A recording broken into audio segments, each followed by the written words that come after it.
All right. Well, today we're going to present an ongoing thought. It is not yet fully deployed, but these are some ideas that we've been trying to bridge and weigh between Zoe and myself. And the title of this talk is called A Protocol for an Intelligent Environment.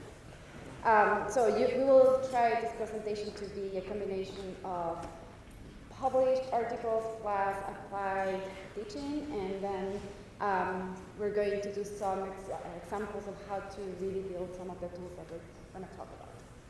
All right, so we'll start we try to define what is a protocol. So protocol comes from the Greek protokolon, which describes the first sheet glue into a manuscript. The word proto comes from protos, meaning first, and kol from kola, meaning glue. With this in mind, we can think of a protocol as the first glue that binds or joins elements. Other etymological research extends the term meaning to an agreement, a code, a contract, or a compact. In this presentation, the term protocol uses the Greek and modern definitions, considering a protocol as a compact that joins and group concepts based on their interrelation, connection, and complementary ability to describe what an intelligent environment is. We understand each other because we share metaphors. Such metaphors are familiar because we have things in common, such as belonging to the same species, Homo sapiens, or the fact that we live in a world where we experience the same laws of physics, such as gravity and magnetism. Moreover, we invent theorems such as the parallel postulate from Euclidean geometry to explain certain phenomena. For example, if I say that your ideas are parallel than mine, such statement will suggest that we have similar shared ideas. Similar, we can articulate an analogy with the concept of balance. When someone says an economy is imbalanced, we will understand that the economy has assigned more value to one party than another. Like these two examples, many more can be formulated, since those concepts have been invented over time to represent certain phenomena that have occurred. So let's imagine a future in which generations of humans live in space colonies, whose lives are shaped by the geometry of a small sphere. This community will have different metaphors since they live by the perspective of that sphere. So the metaphors I just described, such as parallelism and balance, will not work in that environment. So to begin this presentation, we would like to share two metaphors that will help us understand every single idea that we're bringing regarding how can we work with protocols, intelligent environments, and artificial intelligence. So to start talking about digital environments or virtual environments, we must first understand that our world is a complex and often inaccessible object of understanding, and therefore it can only be described by its abstractions. Throughout history, we've created apparatuses to abstract the world, such as maps and models. They reveal complexities in a synthetic, simplistic, and partial way. They also facilitate ways of handling what we have, but we cannot explain. The definition of the term map and model is sometimes confusing, as both have been used interchangeably. Therefore, clarifying its distinctions will be a crucial element for our talk, because they're going to be used in our protocol. So today, maps are diverse and are always changing. They are created with artificial intelligence and big data. Because one map is not enough to describe the world, we now face the challenge of producing models from these new and changing maps, hoping that such models will be the result of a personal articulation between human creativity and his or her exposure of the panorama of available information that is captured by a map. So the first metaphor is the relationship between map and models. The second one is how do we create them? So there are, to create map and models, one has to work with tools and instruments. These concepts have been used interchangeably as well, but we would like to emphasize their difference. So the main difference between a tool and an instrument lie in the interaction with the user's creativity. That is, a tool such as a lever or a mouse and an instrument such as a typewriter or a computer can be easily distinguished when observed from the side of how they've been used. The instruments themselves have no particular use and are so generic that they require human interaction to articulate a result. In contrast, a tool itself is created for a particular and specific use and is defined for a certain action.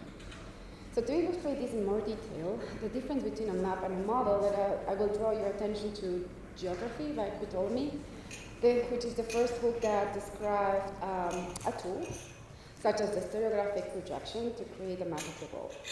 Furthermore, the following books, which are a list of these coordinates, can be considered a map, to be treated with calculus and with arithmetic. Ptolemy relies mainly on looking at the stars to create a map using multiple triangulation and multiple guides.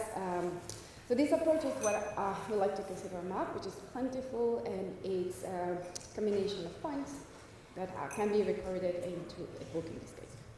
The second example, and we've seen this with Sarah's presentation, this is from the 15th century by Alberti's treatise on mathematical foundation, description Luis Romano. Alberti uses Ptolemy's tool as an instrument.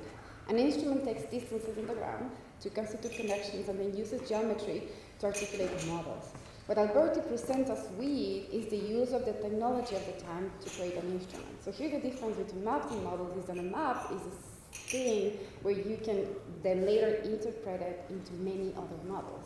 So here the same apparatus was used as an instrument, allowing different people to really map wrong in a different way using the same approach. So if we talk about AI right now and the relationship between instruments and tools, AI is so versatile that it can either be used as a tool or as an instrument, allowing to communicate between different domains, being these machines, business, medicine, education. So in the coming slides, we will show you how we've used AI as a tool or as an instrument, and how can we describe the processes that they've done and how it becomes an active agent in a design process. Right, so let's go back to the analogy of the world and its abstraction. After the Industrial Revolution, the world was, and I think this is Andrew's also point of view, that we saw the Earth as the first time as an object, something that we can really touch.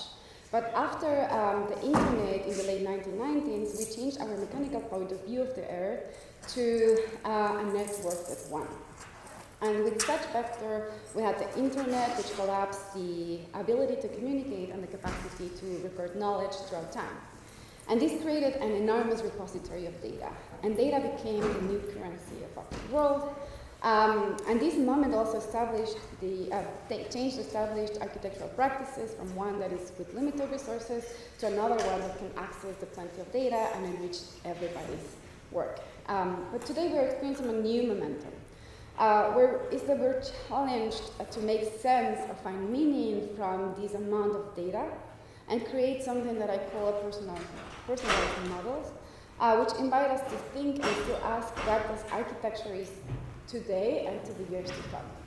So this is a question that I think nobody has an answer, but therefore I went back to time and I look at how Vitruvius described architecture then.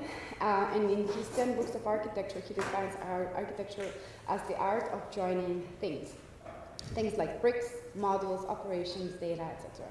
If this is true, then architecture is still in development and we can still shape and reshape its practice. So he continues in his book to describe an architect by introducing two notions, which is raziocinatio and fabrica. He said that an architect's knowledge is brought into being by fabrica and raziocinatio. Fabrica is a work whose form is in keeping with its intended purpose, and raziocinatio is the reasoning of how we make things in a design process. So we can argue that raziocinatio is the reasoning behind how we join these things, to know how to do, and fabrica is defining the operations of doing that. And this can be done by any of the following. So it can be a treatise, a practice of construction, a digital rendering, or a virtual environment. In this presentation, as I said, we're going to talk examples of how raziocinatio was used to describe a protocol, and how this protocol is introducing the concept of an intelligent environment, and how fabrica will show some examples of the applications of certain operations to create this digital intelligent environment. So, what do we think about intelligent environment? And this was also brought to today's with Luke and Sanders' presentation. Intelligent environment was initially introduced in the 2000s by computer vision and particularly implemented in games. So for them at the moment, they were very careful about, we're trying to describe how could you create an environment that is interactive. So they defined three concepts that will be interesting to consider. So, for example, the first one is intensity. So we would like to refine intensity as the relationship to the amount of information with which objects are represented in the intelligent environment. So how much information objects can carry out. We have the second one, which is immersion, and it's the idea of, or the sensation of being in the environment, and how do you experience this 3D virtual intelligent environment. There is interactivity, which allows users to manipulate their environment, and the creation in a reactive manner.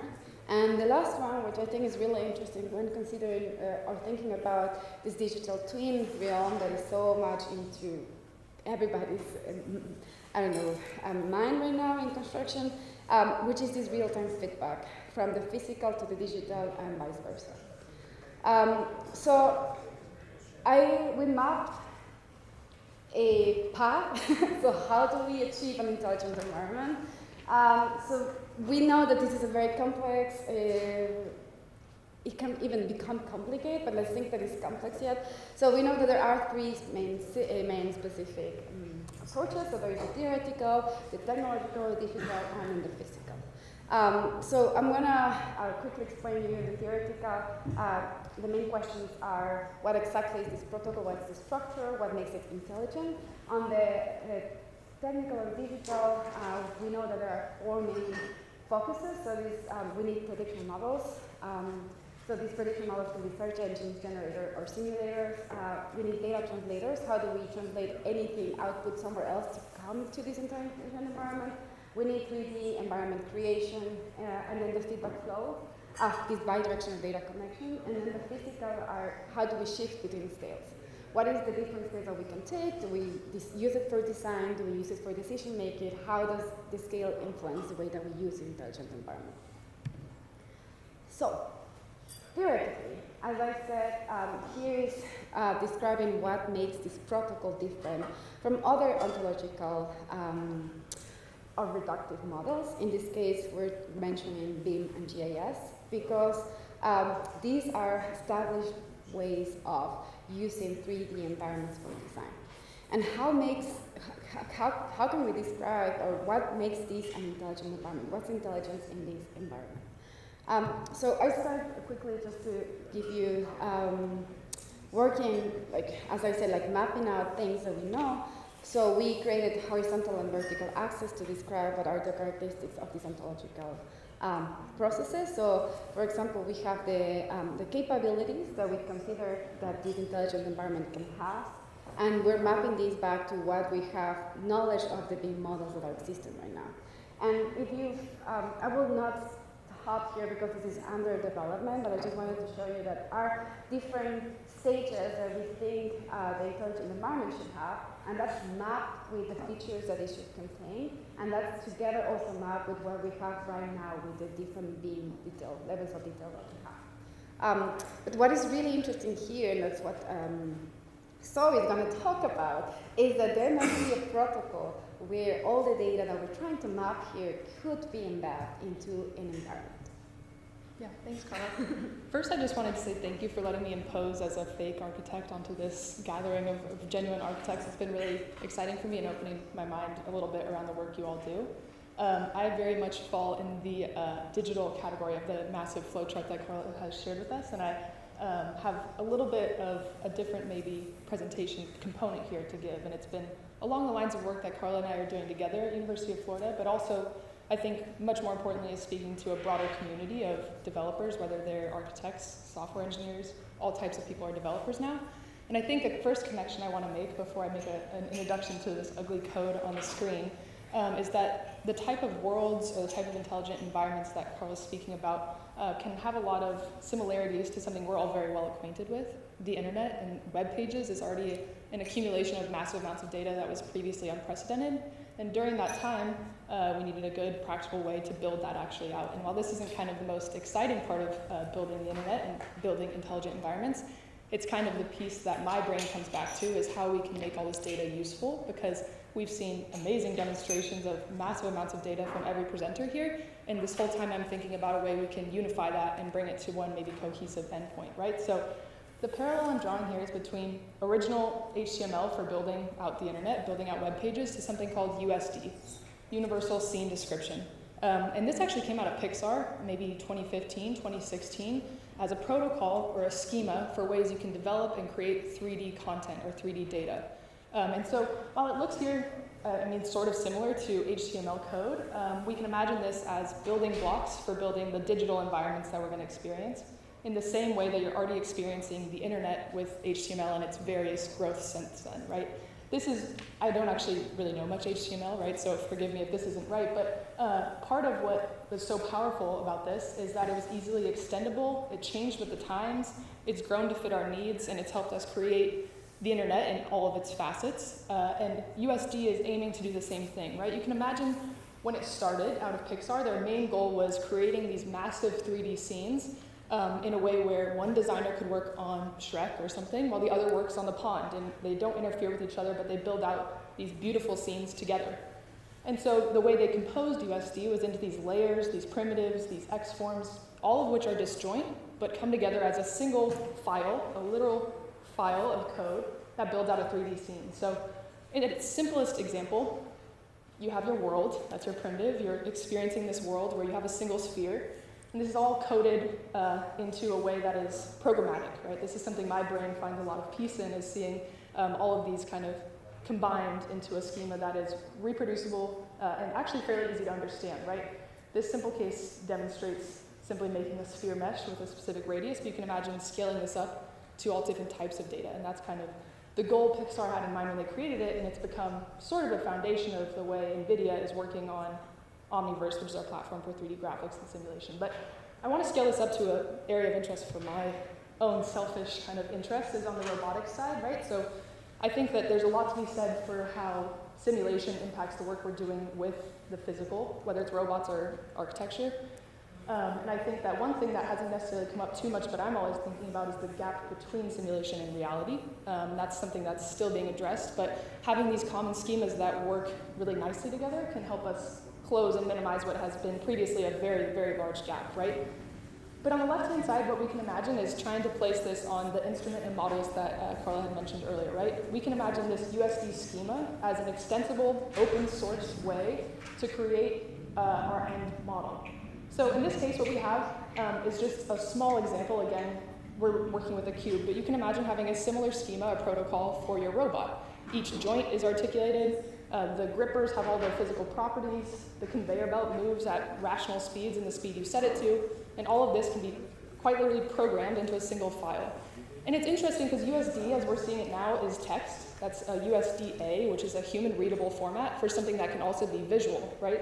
So you can imagine in a world where we have the thousands of lines written out for this robot that we're seeing on the right, we can instead visualize it as it is in its physical form, right? So USD can be text in its actual schema, and that same text is directly converted to a 3D asset. So it's just a different way of thinking or breaking down 3D data into something that is reproducible, consistent, and open source, which I think is maybe kind of the most important thing about the USD format. And on the right-hand side, I also just wanted to note some things you might not think are already embedded in USD, but actually are, right? So this middle section, the kind of white area, is maybe what I see most often when I'm working with 3D models or representations, things that are sort of half-baked. But with USD, you do have ways to include textures, physical-based lighting, the way glass reflects is true to how it would in the real world. The way your joints move can all be also consistent within your USD schema. And all of these, in this example, it's a chip manufacturing plant, so you'll see that the uglier examples in this presentation come from NVIDIA. But in this example, we're able to base physics, motion, lighting, color, texture, size, all of that can be boiled down and simplified into a USD format. We can take this one step further, which I find maybe the most exciting, but might be we'll see how this lands, right? You can become more programmatic with this. We heard a little bit about synthetic data generation earlier, and you can imagine a world where students everywhere are writing Python, or at least generating Python code using various LLMs. And with USD, you actually have a language that you can create with code. So in this simple example, you might imagine a world where you don't want one cube, one white cube. You want to generate thousands of cubes of different size, color, texture, lighting, all of that can be written into a single Python script and then in turn generated as USD, right? So now we have sort of a different instrument that helps you create USD as well, right? You have your code that you can write and consistently create new features, new contexts, all that can be visualized at the end, right? So while the code itself is not exciting, right? It is not the main focus of the slide. It shows, I think, that the underlying structure for USD is so programmatic it can literally be coded in Python, and the outputs can be multifaceted even if our examples here are very small. So just at a high level, the reason that USD might be relevant, and we'll talk about it throughout the talk, is just gives us a way or a schema or a protocol that we can boil down the potential for intelligent environments, much so mirroring what we've seen with the internet already. All right, so we're jumping into the digital technical part, and here we're going to show very quickly some of the work that at the Shell Lab we've done in order to kind of map this back to the 4 I's that we showed at the beginning. So we start with the idea of intensity. So the concept of intensity here, as I said, is how much information objects can carry on this intelligent environment. So here's the publication that we did, and this was a collaboration with Lisu, which presented before, and Guo, Sifan, and Adil, who are here. Guo is a friend. So this is what we wanted to do here, which was the first playing models version. So the first playing models in 2022 tried to be a workshop and a symposium, which we may have to come again. But the idea here is to have how do we collect data from different modalities. So we had a list of about 49 canonical architecture, and we had the 3D models of those canonical architecture, and we did a partition method because we wanted to play with how they were not only described in text or the images that they have, but also how they were represented in their geometry. So as you could imagine, we were creating a data set for joints or for parts of this canonical architecture, but parallel to this, we're also collecting a lot of data for specific questions that we could ask to social media particularly, because we understand there is a lot of perception that goes into social media platforms that people could say about a place or about a feeling. So here was, we developed a method that allows to navigate this enormous amount of maps, which we think is social media, into a more concise way to represent very particular ideas. So this is actually a method that I learned when I was doing a PhD here with Luther Hofstadt. And we developed this way of filtering out what exactly you mean about the experiencing that you have. So if we're thinking about intensity, how much information we can keep, specific parts of the intelligent environment can have, or object intelligent environment, if you're able to attach objects, images and text, you can start also experiencing a little bit of what does this whole collage of things look like.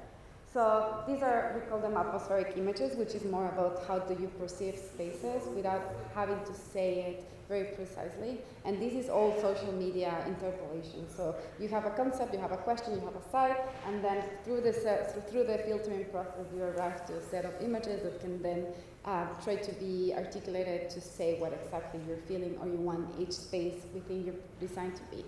The same process goes to the models. So as well, we had 40,000 parts of this canonical architecture, and we developed an interface that allows to also navigate around. And then we started bringing meaning. And this is what we were saying about these generative models, is that we like to project meaning and we like to project creativity on top of them. Could you also do the same when you have this enormous amount of data, and how do you bring that together? So we use augmented reality to try to bring images and objects within this environment and then try to make sense of what we're seeing. And we use some game engine platforms to try to have a playable environment to describe what it's feeling and what the architecture is about, but where it is located as well. So this is supposedly to be in Orlando, and they had the projects were very, they had a wide range of ideas of what they could do there.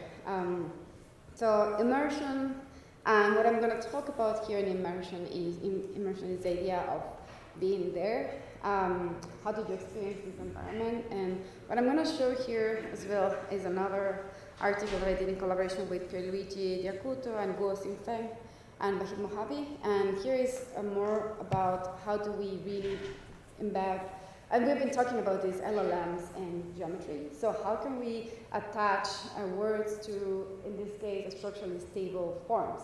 So here is again what will be a good schema to be able to grasp the human perception of form and then assign that to a structurally stable forms that are automatically generated. So we came up with a process that has several operations, but what I want to focus right now is into two main operations. So the four operations are generation, representation, creation, and then encoding the features. But if we focus on creating the training data and encoding the feature vector, at the end, we were able to, and I'm going to be fast because this is not so interesting. I want to show what is the immersion part, is to have, after creating the training data and then assigning some of these words to describe the structures, we created a generative algorithm that after inputting a text description, it really acts as a family of structures that are representing what the text is about.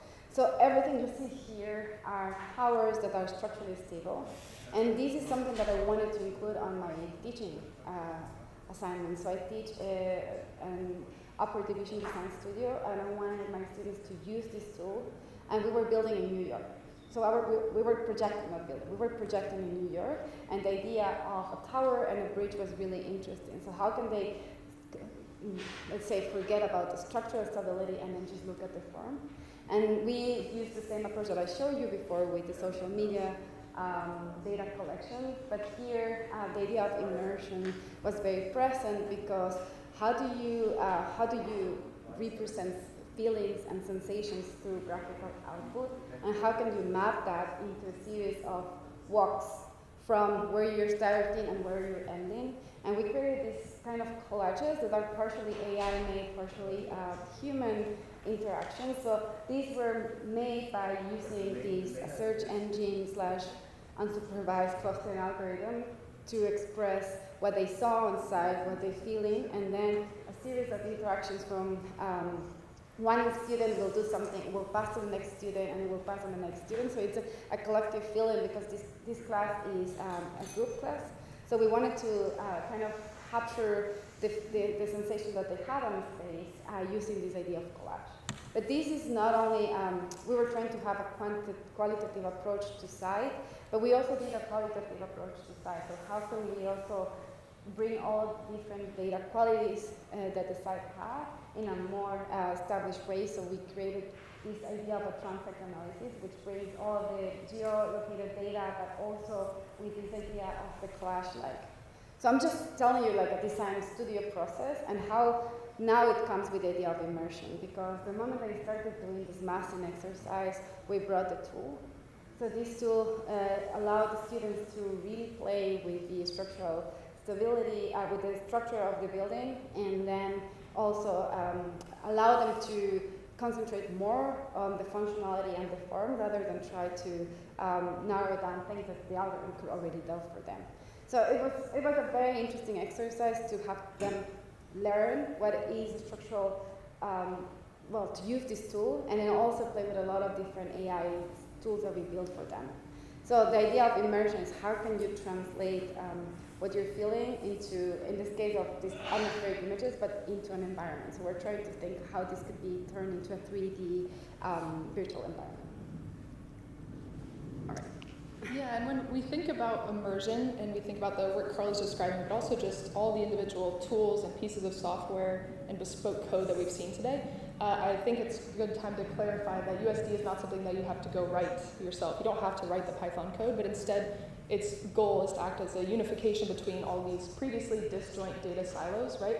I mentioned this earlier, but the amounts of data that everyone is talking about and the mountains of data that are sitting even in this building that are unable to talk or work with each other is actually pretty staggering, and it's not just an architecture problem, right? It's any 3D data have come to these very specific, very niche, but very usable ISV partners, or these partners who create the content and structure in a way that doesn't always play nicely with other types of 3D content. And so what we see here is that the goal of USD is not to add in another to this, right? It's instead to act as maybe a bind across these different languages that are tricky to speak with each other, but once they come into a singular format, instead of having your old pair view physics simulations alone in that application, they can instead be placed inside of your BIM model, for example, because they now all are speaking the same language.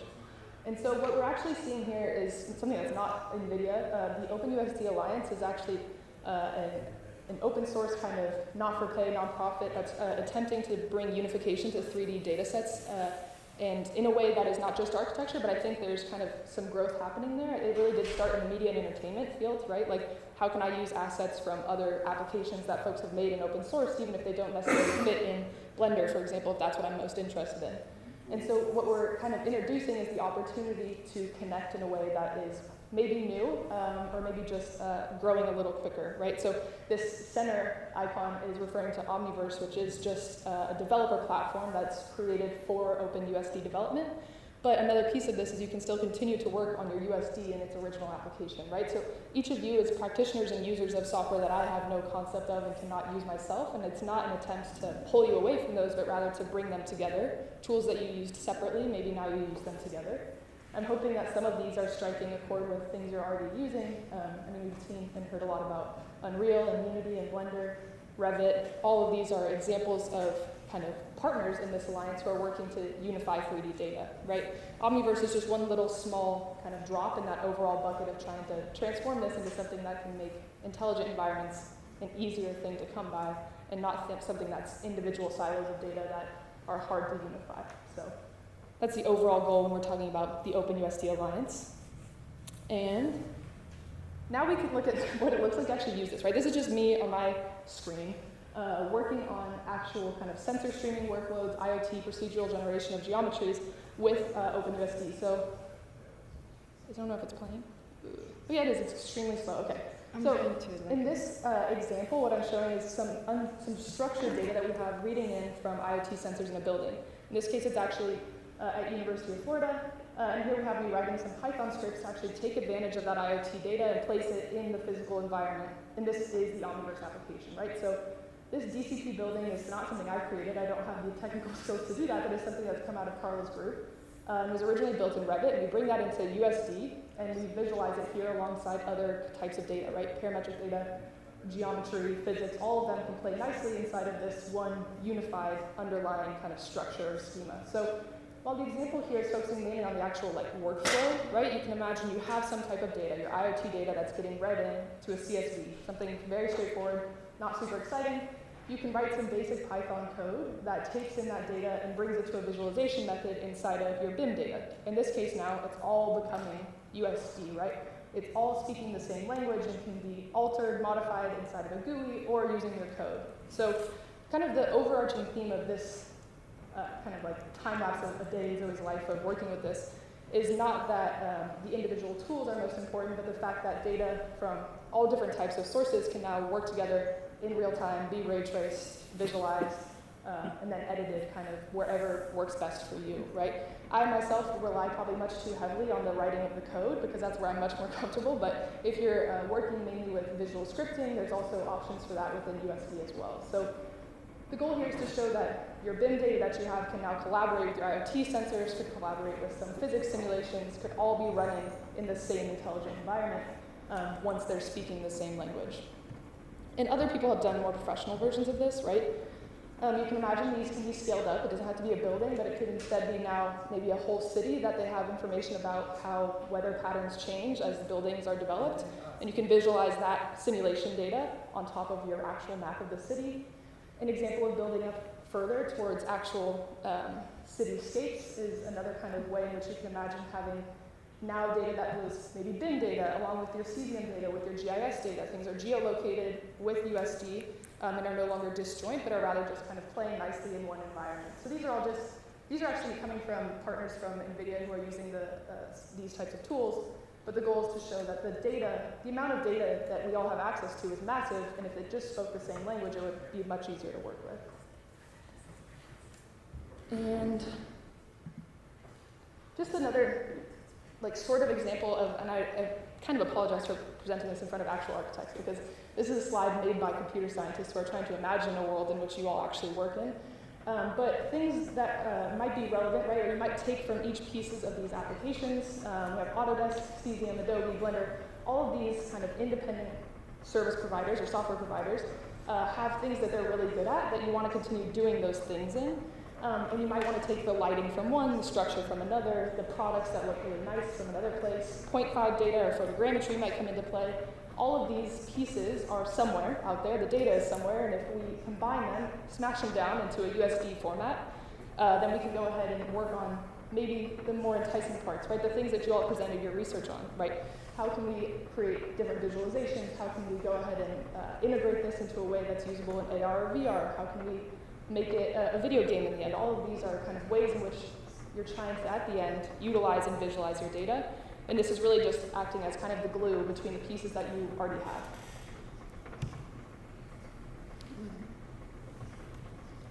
All right, so we're moving to interactivity. And here we're thinking of interactivity as it allows users to manipulate their environment and the creation, and can create in a reactive manner. So here you go again. So in this example, I'm forgetting which city this is, which is really bad. But in this example, we're talking a little bit more about kind of the way in which the things we're experiencing in the physical world can be represented, tested out, and tried in a virtual environment, right? So the interactivity of, in this case, we're just zooming through the world or through our little made-up city. And then we can go ahead and visualize how the type of building we put in, or the placement, or the architecture, or the size really does affect kind of the overall ecosystem, right? In this case, we're looking at the different shading that is happening. All of this can be tested and tried in simulation in a way that's pretty effective for when you take this to maybe an end use case, right? And this is a specific example where we're also looking at kind of wind patterns throughout the city. This is a beautiful marriage of things that I'm really interested in, right? Your CFD simulations, your physically informed neural networks, that data, that kind of raw numerical data can also be brought in and visualized in a way that's really appealing to scientists as well, right? A lot of time I have conversations with folks working in physics or chemistry who have these simulations running and this output and these terrible ways to visualize it, and if they could only kind of layer that on top of some really well-produced 3D data, it might be more compelling as an end use case, right? So the goal is to show that, again, simulation can be smashed together and utilized in a new way when we have kind of the science side, but also the 3D generation side as well.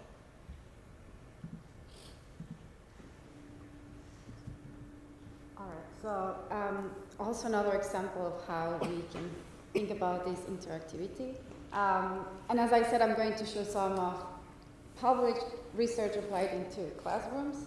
So we were working on the Gulf of Mexico, and the first idea that I had with my students is just to understand how big the place is. So we were creating moving fast. First understanding a very tangible way the size of where we're going to be. And then what we did on site is just to go and start collecting objects, things that are interesting. And then we started doing the same approach that I've been showing you. I've been fascinated by this idea of collages, but in a way of images that can be more sensational and experiential rather than something that is very tangible, and then try to make stories around those images. So if you bring point cloud objects and then this sensation of being at the place and try to tell a story around that, you can start doing something which I find it very interesting, which is start to translate these into actual physical form. So it doesn't look very clear, but what you're seeing here are the design of data collection apparatuses. So the students needed to understand what data they're going to collect on the environment, and then create an architecture for that data collection environment. But then we realized that since we're working on the Gulf, we would like to very much bring everything that we're doing. I don't know why I'm doing that, but the physical drawings that we have, we want to bring them into an environment. So in this case, we use Unity. And the main idea here we wanted to also celebrate the landscape of Florida. And for me, this was interesting because it was, I was new to Florida, and just to understand the biodiversity that is there, and then allow the students to show me that when working in this project was really, really fascinating. So I have just like some collages of the output. If you could see here, there is like a fascination of plants that I was encouraging while working on this project. So there is this hyper-realism that I was also trying to test, because in my other classes we never got into this mode, but I thought for them was really interesting to think about hyper-realism and then also celebrating plants in Florida. Another thing that I wanted to talk about interactivity is that I asked them to create a video game to show your architecture. It's going to be, so they like riding boats and like driving cars and things like that. They're a bit not relevant, but for example, this was a laboratory that was collecting water samples, so they were just interacting with the biologists, for example. They were writing scripts and they were writing the story. Yes, it's ugly, but at least for them, they had to play a game, they had to create a game, they had to write a story, but they also had to show their project, because that was their final presentation. So they had the guests playing their games. And that was very interesting because they could really they need to do tasks in order to accomplish to win the game, but they also had to check their project to be able to give feedback at the very end of their presentation. So this was, as I said, is not a very nice UI, but at least it was giving them, or the students, a narrative to show what they've done and also tell how this building could be used if you're actually running to collect, if you're a scientist running to collect and get data from everybody else.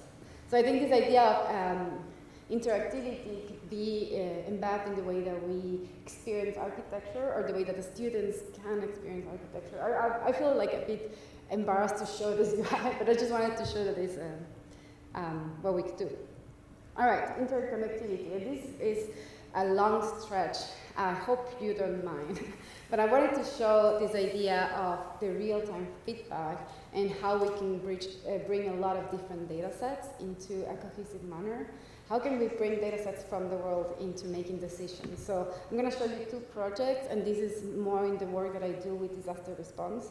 So for example, for me, when I started, I realized that there is a lot of narratives around disaster response that are coming from two different voices. So there is the humanitarian organizations with their mission statements, with the work that they do, and there is academic publications. So for me, it was really hard to understand who to read regarding what I'm caring about. So what I developed, and I said this is real world data, I collected more than 10,000 humanitarian organization mission statements and some existing projects that they're doing on site, and then I collected around 15,000 academic publications for disaster response focused on built environment. So when you have this enormous amount of data, it really makes a little sense what to look at. So with the same approach I've done a lot of the work is how do I create a platform that allows to filter out things that are meaningful depending on the question that you have. So after doing, for example, here, I'm asking humanitarian organizations to reflect on academic publications, like what do you care when you look at academic publications, and then academic publications, what do you care when you look at a humanitarian organization? So this was my way of saying, all right, let's make you talk. And then I filter out these texts, and I created a common space. So this common space, what it does is that now it has a combination of narratives that has humanitarian organization and publications that are talking about a particular manner. So what I did here is that I had, for example, I took snips from news about disasters that happened at the same time, at that time. And then here, what you're seeing is these common plays reacting to the question that I have. And when you interact with this interface, what it gives you is a set of tools and a set of organizations to contact to, depending on the problem that you're having. So for me, this was a good, it helped me understand that I can navigate a map and try to create specific models depending on the questions that I have. So imagine if this is not disaster response, but there is any other topic that we want to talk about, we could really do this narrative bridging with a common space and then try to have an agreement at least to have things to read at. So the other project that I wanted to show about is we call it artificial intelligence for housing and shelter needs, and this is also how do we synthesize all the data about natural disasters. So if you want to answer a question, how do I build something, you first need to know where to build, the population demography, what's the type of disaster that you have, the damage existence. So we created again, a self-organizing map, but in this case we have several layers of data that is overlaid, that is telling us specific features of all the disasters that we have, and these are disasters from the last 10 years. And what you're seeing here are all the data type that I collected for each disaster. So there is density type, so disaster type mortality, disaster economy, like there is a lot of data about different disasters from the last 10 years. And what this helped me do is that now I call it an event protocol, because now I have disasters from the last 10 years talking to each other, and they can react to existing disasters right now. So if I had, in this case, I call it a validation, so I took disasters that happened last year, drop it into my event protocol, and the thing that you get from here is that I look at the publications that were made for each of these disasters that are, like, it's called the best matching uni. So the Global Shelter Cluster always release this statement after a disaster happened. So here we can understand that this is a new disaster, and we can read this into what will be the consequences that the disaster may have, and what could be recommendations when it happens. So this is an idea of building real world data into a question and create models from a map of data. Okay. So I said it was a long stretch while we were talking, but now we're almost done. We wanted to showcase a little bit of what the physical implementation look and the different scales that we're working. Some of the projects we're going to show are projects that we're working together, and some projects are things that we want to work together. All right, so we'll start with the Earth. Yeah, we'll start at, like, I guess the biggest scale, right? And some of these are projects that NVIDIA researchers are working on in collaboration with universities, but at the global scale, or when we're thinking about, like, potentially an intelligent environment of the Earth, right? That's an obscenely large goal, but the way that we're imagining focusing on it first are intelligent ways to combine climate data with other kind of physical or 3D data. So it's been a really interesting process of meeting the world's kind of leading climate scientists, oceanographers, coastal relief workers, and seeing how we can take their data and integrate it into kind of one end use case where you could instead visualize and ask questions about climate and how it's going to change in certain scenarios, right? So at a large scale, I mean, we still have a lot of work to do in these areas, but you can imagine using cesium data, using traffic data, using weather data, all of this kind of into one larger model at the scale of the whole Earth. When we talk about the territory scale, and this is a project that I'm doing with Jimmy, with Fiverr, now that you know what's Fiverr. So here is how do we create instruments that allow planners to make decisions on areas that are known for flooding. And if we could if we could use this as a communication tool for the community in the site to start kind of motivating them to approve certain planning decisions that have been made, and they need their vote in order to move forward. So this tool has two modes. So it has the indoor mode, which is really just for planners, but it has the outdoor mode, which is for the community. How would you feel like if you're here, and how would you feel like if it is flooded? The landscape scale, I'm fascinated about plants and how well they can be visualized in these platforms. I know this maybe not very interesting, but for me this is quite interesting. I started doing landscape architecture and moved to point clouds because point clouds really capture trees so nicely. But now that we can capture trees and plants in this environment, we can really create beautiful landscape architecture and interact with it. In the size of the building, we're doing we call it the Digital 24 Campus. So this is the University of Florida campus, and we want to create a way for facility managers to understand what's happening in their buildings. And it's a very long project, but we want to bring a lot of different buildings in campus to a digital twin or this intelligent environment setup. So, and so different users can act or interact with it. So we have facility managers, students, faculty, staff that have different access to how they can navigate this environment. Yeah, and it scales down as well, right? This may be outside of the realm of architecture, but it's still an interesting kind of case study of products, right? How can we test and validate products before they're created or actually built? Something NVIDIA does a lot of. Actually, someone earlier was mentioning the tools we talked about today were part of the planning process for building the NVIDIA headquarters as well. But in the same vein, we can imagine taking simulations we used to do to test the fans and different GPUs and now applying them in a much more visual manner, right? Like, what does this actually look like on your desk? Why are your legs always on fire when you have this plugged in? And how can this be a useful tool in selling and creating and testing and iterating at a much smaller scale as well? Yeah, and we wanted just to showcase that what we show you has been published. QR code at the show lab and at NVIDIA. Yeah. that's it. Yeah. The NVIDIA piece is mainly just to show that we're collaborators, I guess, in USD and view it as a route forward for this, the way of creating these 3D digital worlds. And there's a lot out there from the NVIDIA side, but I really encourage you maybe more to focus, if you're interested, to focus on the USD Alliance as well, because that's speaking much more broadly to what the community is interested in, as opposed to NVIDIA, which is a very narrow scope. Yeah, and a little bit of advertisement, the show lab. I know nobody did this, but I will do it. So the show lab is new, and therefore I'm doing advertisement. Special Human Centered AI Research and Experimentation. So we work, as Agustin introduced, into projects that deal with human and artificial intelligence interaction, and we're always questioning whether you need AI all the time, because everybody comes and say, I need AI too, but they never say, do you really need it? And then we ask the question about whether you need it as a tool or as an instrument, and depending to that answer, we will move forward with the project. So this is the team. It's me, and then 50 students, and then collaborators. We work with public health, disaster response, landscape architecture, medicine.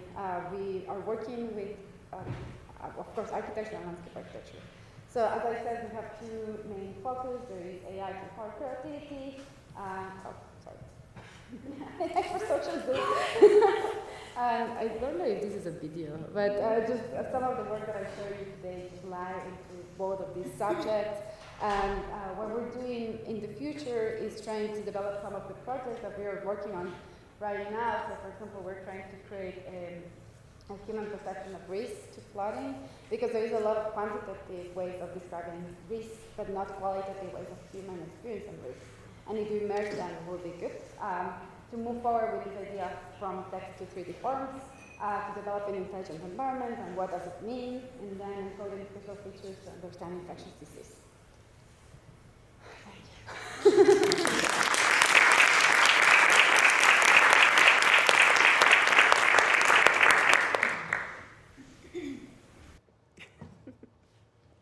Thank you for this amazing talk. It's like so ambitious and massive in scope and fast and energetic. I'm sure there will be questions. And I'll first scan the crowd and see if there's anything coming up. Okay. I have a question a little bit about scale dependence and how you represent all of that from a data perspective.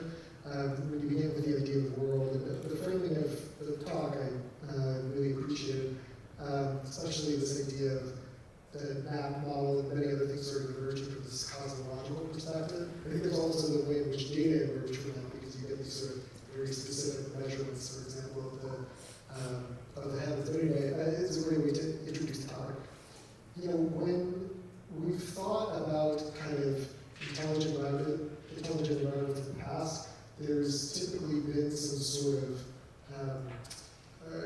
challenges in going from one scale to the next, partially because of the volume of data that's required, but also because at different scales there are different kinds of effects and needs environments and so forth. And so, one of my initial questions is like, well, what is an intelligent environment? Is it the scale of the room, scale of the building, the scale of the planet? I guess in the latter sort of slides, it became clear that this is at the scale of the planet. But I guess I'm wondering how these ways of thinking about problems are they scale specific or are they truly transscalar? I mean, I guess, what would prohibit them from being transscalar? What are the things that might really be scale specific?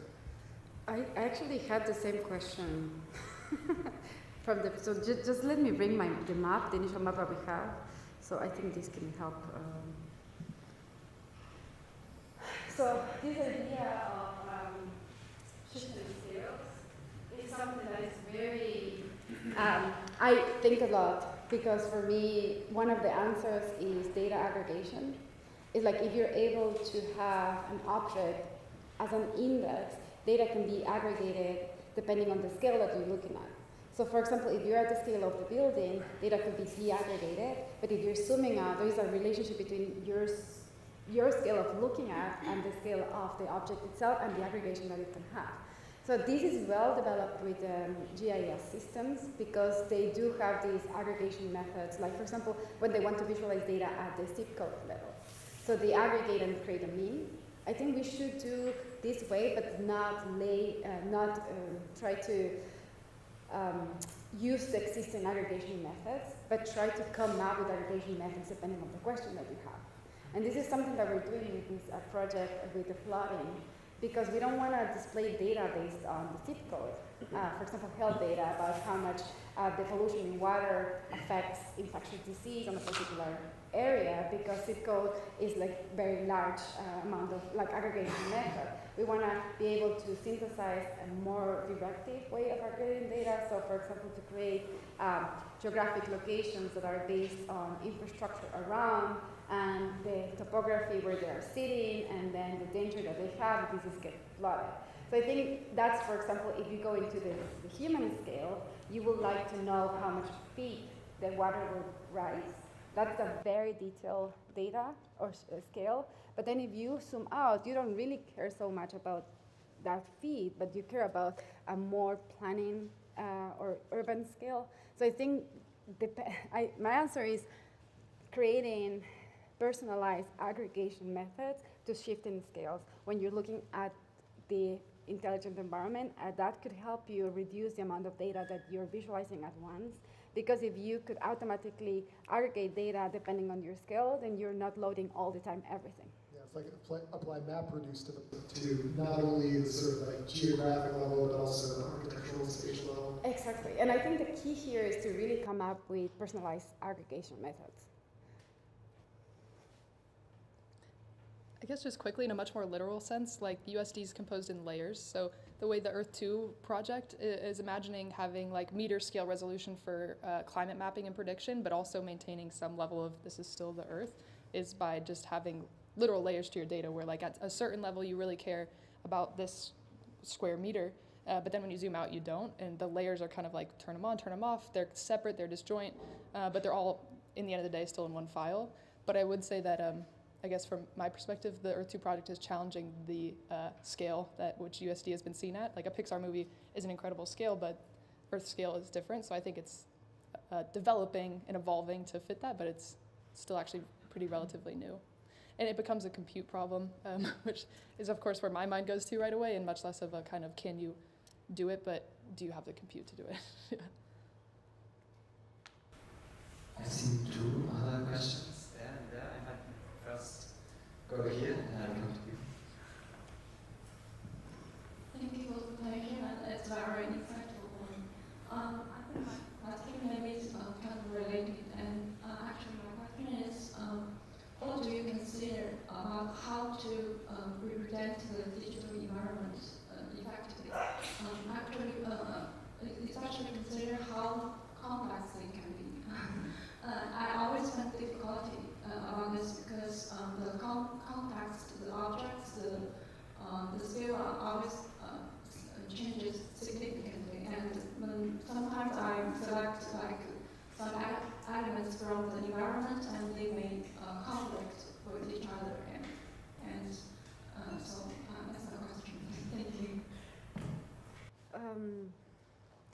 I think this is depending on who you're targeting the output. Like, I think if you're targeting that for architects, the level of abstraction that you can have in representation, it's different than when you are communicating this to community, because they need more detail in order to understand what we could immediately understand with abstractions. And this relates to the talk we have with UNP, right? You were doing your level of detail and the way that you express your video games, it's something that we get it.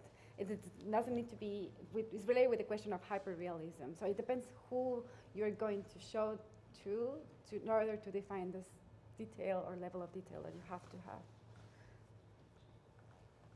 I don't have anything to add. Yeah, I think it's a good answer. Yeah, but I have no technical answer to that. I don't know. But I think one answer will be use USD file format, because it's really a text. It's not very heavy. In order it handles camera, lights, 3D geometry, geolocation information. It's really it really can handle a lot of complexity of data in one file. And it also has layers, so it's really a very compact way of handling this. Yeah, thank you for the amazing presentation. I have one question to this Earth 2. The level of detail also to what you can, like, and if you can add your own sort of, if you can changes to the built environment, let's say. Yeah, this is a good question. At the risk of turning into a little bit of an NVIDIA salesman, it's still an ongoing project where they're seeking research collaboration. So if that's something you're interested in, we could discuss further. But I guess the end goal, as I picture it or as I see it currently, is like a open page, like a web page at the end of the day, where anyone can go and visualize different components or different aspects of the globe, right? Maybe it's climate prediction, maybe it's weather prediction in your certain region, maybe it's the impact of flooding for a region. The goal would be to have kind of almost like a drop down, as simple as that sounds, for what your interest is, and then have the specific physical-based model that's also ready to be loaded onto that projection of the Earth. So currently, I think what they've shown at our most recent conference was actually a diffusion method combined with a ForecastNet, which is just a climate prediction, weather predicting model. And when combined with a stable diffusion model, you can get really like high resolution, accurate descriptions and depictions of weather in Taiwan, which is the area it's trained on.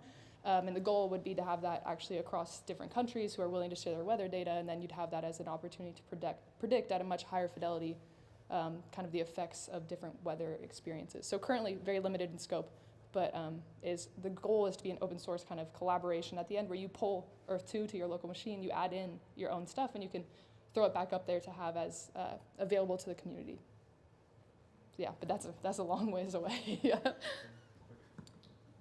Very, very quick, but maybe important question is, what kind of file sizes are we talking about? Because it's a single file. Yeah, big. I think actually one of the most compelling things I've seen recently is Hyundai had a huge boat model of a ship, like a cargo ship, that previously with their other softwares, they could not fully visualize on a single machine. They could not see every part, like every bolt, every part on a single machine. And when they converted to USD and the same fidelity that they had before, they can now, on a single massive GPU, still imagine and see every component. So it does scale down and also kind of just eliminates some overhead of some of the end user applications, but big. I don't actually know like a good scale to give because some of the projects we work on are so small. Earth 2, I actually have no idea how much data they're working with, but it's probably a stressful amount, yeah. But the end goal would be that USD would be lighter and the end application could be lighter.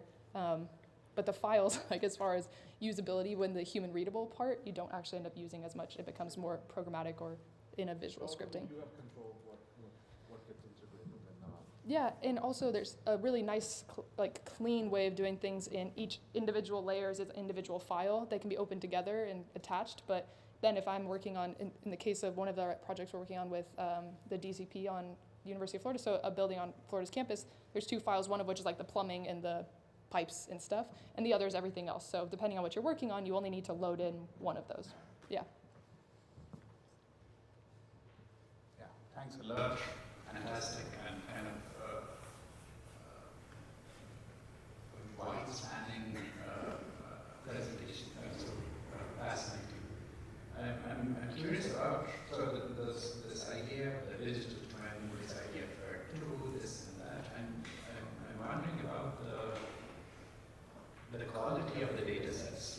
And I'm curious about, so is this a project, much like Wikipedia, is this about democratization of the availability of this kind of data? Or is it kind of doomed to always play catch up with the level of data that militaries, etc., that they have? And I'm thinking of this article by Eva Steidl, an artist from Berlin, and she writes about the poor image, and how now we have a new class system in society which is based on the access to the resolution that we can see. For example, the CIA can spot if a coin on the ground anywhere on the street, if it's heads up or tails up. So I'm curious, are we doomed to play catch up with this, or this is the project for kind of dismantling that source of power? I know you can't, but just the scale of your presentation, I thought it's appropriate. Yeah. No, I think it is a good question. I think when it was originally pitched, the CEO of NVIDIA was the one who was like, we should work on this project. So depending on his view was that it would be a way to work on actually solving climate change, right? If we bring leading scientists together into one open platform where you can really visualize and fly forward into the future, mainly is what really matters, like predict into the future, that the original goals around democratizing, I think we're already seeing on the day-to-day scale. It's tricky to keep up with the new models coming out, with people who are doing numerical models versus stable diffusion versus all these new methods, and the goal would be to open these up and make them available. And I think the most empowering part that I've seen is working with the scientists who previously had no good way of expressing this data to people in the communities or to like local government. And their goal now is to have like an endpoint where their work, their massive amounts of work can be visualized and utilized in a way that I think research doesn't always get to be used. So we'll see, right? But I think the Taiwan project in particular shows how it will really matter what data we have. The Taiwan weather data was needed for the diffusion model, and not every country is going to willingly give up that data to another company to use. So that will also really impact the scope of the project.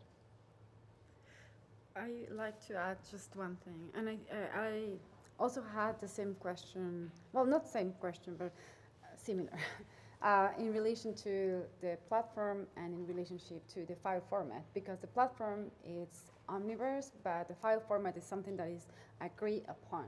So I think this is something that should be kind of like split. In my mind, it wasn't until I talked to Zoe and she explained me about this USD. What's the name? Sorry, I have this on in my eye. So I think that could be something, like there is a lot of discussion on the web about why now USD, why not to keep it in a different file format. And then I think this is something that could be interesting to talk about as well. So I have no answer. I'm just saying I join you.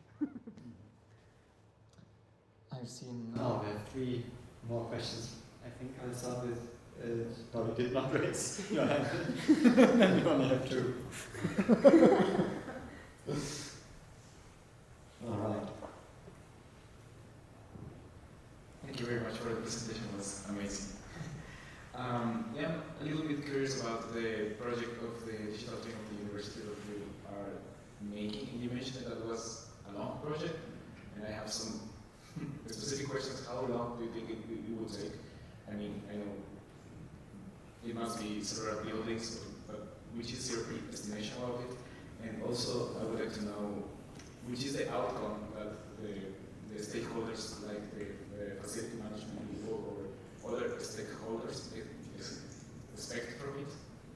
And which kind of sensor data in real time are you planning to have on the digital model, digital twin, sorry, I don't know, sensor data related with people? For example, I don't know how much or how many people is getting inside of the building, or just for say something, or it is more related about, I don't know, rooms or current state of the furniture, I don't know. Yeah, so we have funding for 4 years, and we're in the first one, so we have 3 more years. That's the time that we will invest in this, but we are only going to do 4 buildings in these 4 years. So the campus has 100 buildings, which means that if we want to be, like, of course, the first building is going to take longer than the rest, but the interesting question here is that we wanted to challenge the idea of a digital twin, because digital twin entitles that you have to have a physical asset. But what happens if you have buildings to be constructed, if you have models of buildings that are in construction, could you also create an intelligent environment for those? And that's what we're proving. So the DCP collaboratory building that we were talking about, that's a building that is under construction. And we also have other buildings that are there but have been modified. So we are testing this idea of how could we create a protocol for different building cycle systems that you can use. And this relates with the type of data. So if you have a physical asset that already has some sensors on it, we cannot choose what to have. So one of the problems that we see is that we were trying to create this model of this existing building, and we realized that yes, it says that it has a network of sensors, but we see that not every sensor was giving data. So I think this is important for us to say, all right, we can transform any data that is coming. This was like temperature data into our digital model. But then, for example, for the building that we're working on, that is, we have a partnership with Siemens. So Siemens is donating enormous amount of sensors data that it's given it's a light fixture, and this is collecting occupancy, temperature, air quality. So we are, like what we see here, we created synthetic data of temperature that we can visualize in the model. So we are going to be able to ask questions, and then whatever we change in the digital model will be changed in the physical one once it's built. So it's just, I hope it answers.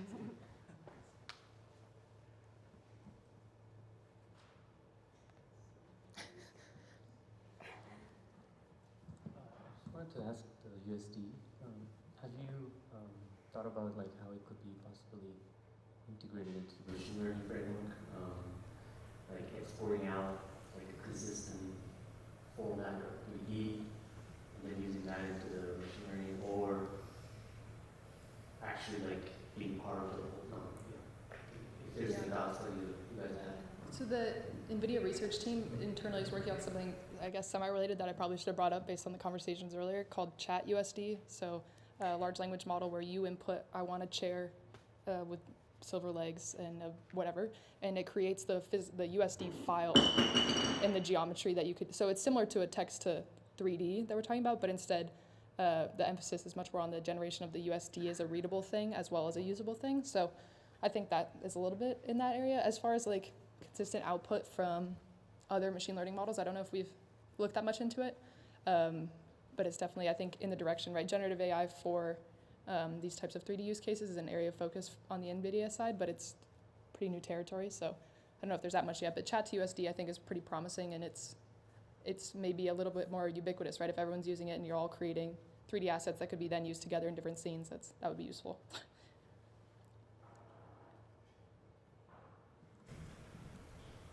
Thank you. Presentation. Thank you both. One question about temporal scale.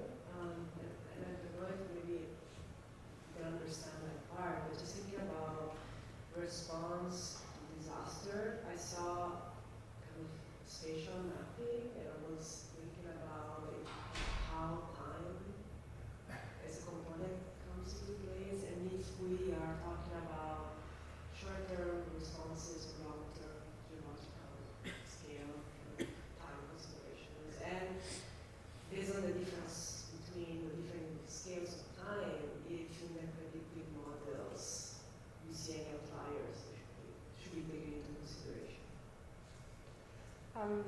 I think, I don't think there is a predictive model for disasters. That's the first thing that comes to my mind. What we could do is, based on historical data, simulate possible scenarios. So this is what we're trying to build in the territorial scale with Jacksonville. That's the one that I was telling you that has this AR modes, so indoor, outdoor. And what we're doing, we're partnering with oceanographers. And what they have a 3D model of a hurricane, precisely to the centimeters, how it really performed.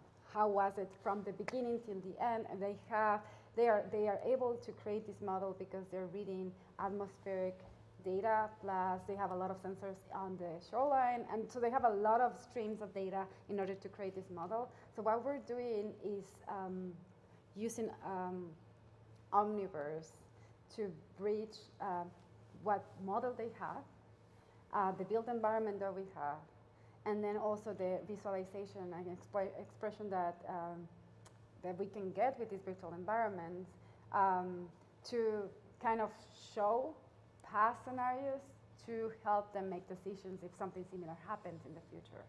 So I am always very hesitant to say we are predicting the future based on the historical data. I'm saying this is a terrible historical scenario that could happen in the future. Maybe let's exaggerate it more, so maybe we're more ready when it comes. So I think that's what I'm saying. And this is on the part of simulation. I don't do simulations, but I enjoy talking with people that does these simulations and then understanding how to translate their numerical models into 3D geometrical objects into an animation process. And then time does make sense, because if you want to we want to correlate, we call it health, housing, and hazards. If you want to correlate what's happening with the housing, with the built environment, what's happening with the people on the built environment, how many infections they had, how many times they went to the hospital, how many times they went to the intensive unit, and then you want to check the flooding, it needs to be temporal. So you need to see what happened after, before, during, and after. So yes, time is really important. Hi, thank you, you both. I think you should have like a whole day just for you. It was really a lot, and I have to watch again, like stop me.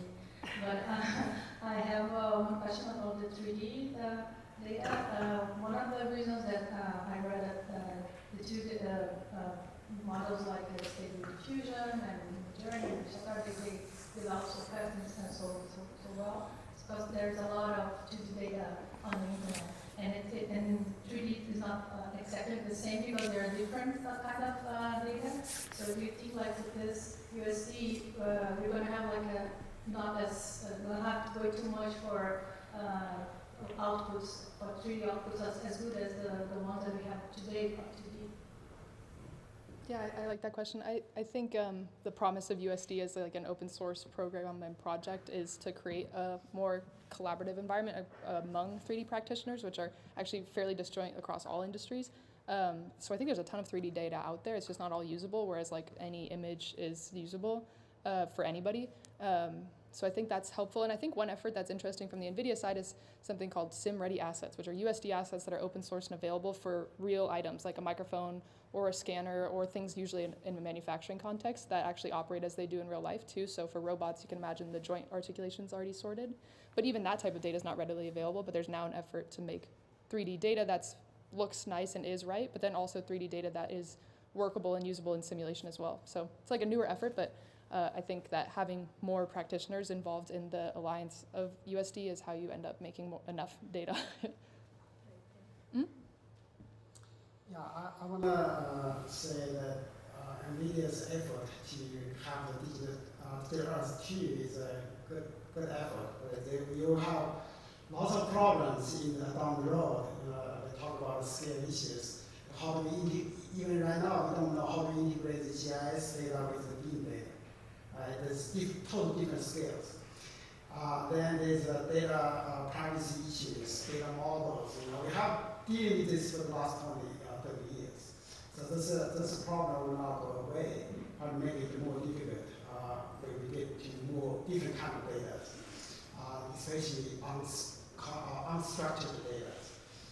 But the real value of having this data is actually to solve problems, to help our applications. So I think that's the value of AI. How do we discover new knowledge from this vast amount of data? And how do we solve some of the critical problems in the society? So to that end, I think that's a question for Karla, is like what are the key killer application you see that come out of this AI and big data? I like to, thank you for the question. I like to bring back to what Andrew asked about the scale shift, because I think this is a way to also overcome privacy issues and to bridge different scale data.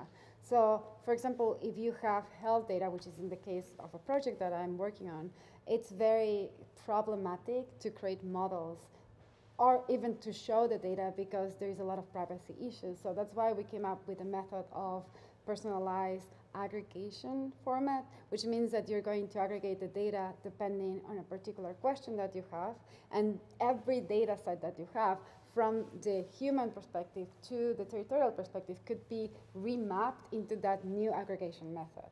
And what I'm saying, this is just to solve the problem of shifting scales or privacy with the data, but I think that how this intelligent environment is built up, and if you could show the map, please. So I think AI is one part of this idea of intelligent environment. If you see in the part in the center, which is saying prediction models, I think the future into building these models is about creating search engines, and this is what we saw that is very helpful when Jimmy presented his search engine when creating 3D models. I think generators are really important as well, and simulators in order to do physics simulation. So I think that should be the push into AI to build an intelligent environment. Don't quote me yet because I have no. This is just so it's very fresh, so it's not established. Just a thing, a thought. Sorry. I have one quick question regarding the format of USD, because I mean formats are something super interesting, especially for architects. So for example, but then there's also something about formats where if you think of something like a plan or a section as a format, it would be kind of problematic if like this would be owned by one company specifically, right? Like imagine like any kind of section we would as architects draw, we would need to ask the Julius Inc. to give us the permission. And of course, like with PDFs and Adobe, we are kind of super grateful that we have like a beautiful format that we can read all our books in and plot our plans and all of these kind of things. And I'm not sure what the architecture profession would be today if it wouldn't be for PDFs and if Adobe wouldn't have adopted that kind of format. But then eventually it was opened up by the International Standards Organization, and now it's like an open format. What is the kind of background behind USD in terms of its openness? It's like I don't know, perspective into the 10, 20, 30 year long future that it might have. Yeah, I kind of can't speak to like their actual mission statement as a, like I guess I don't really count as a member of the OpenUSD Alliance as a single person, but I guess the thing that's been the most convincing to me is since we have started using it internally to Omniverse, it's grown a lot with end users, right? Like even if they don't adopt Omniverse as their platform for development, I think it gains a lot of legs or traction with people who are already using 3D data, which is more important. I think it started in-house in Pixar as like a at-home solution that they needed, and it kind of grew into something that was not really manageable for them, and they made it open source to get user adoption and help from the community probably. And so I view it similar to the way that Python has grown and changed in so many different ways. And yeah, I use an individual package from some Python user, but I still just pip install it and it works with my Python library in the same way I can imagine individual people in the future will have schemas that are specific to the way they do USD that still fit in the open source context, but might be a little bit narrow in scope. So the goal, it will be open source, it is open source, that's like their whole platform they're built on, so I think I'd struggle to see them turn back on that. Right, but, that's really cool. I did not pick that out in the presentation, but that's what I wanted to. Yeah, no, thank you for clarifying. Yeah, it's definitely open as open source can get for now, yeah. Great. Are there any last questions? I don't think so. Thank you so much, Sony and Karla, for this presentation and for this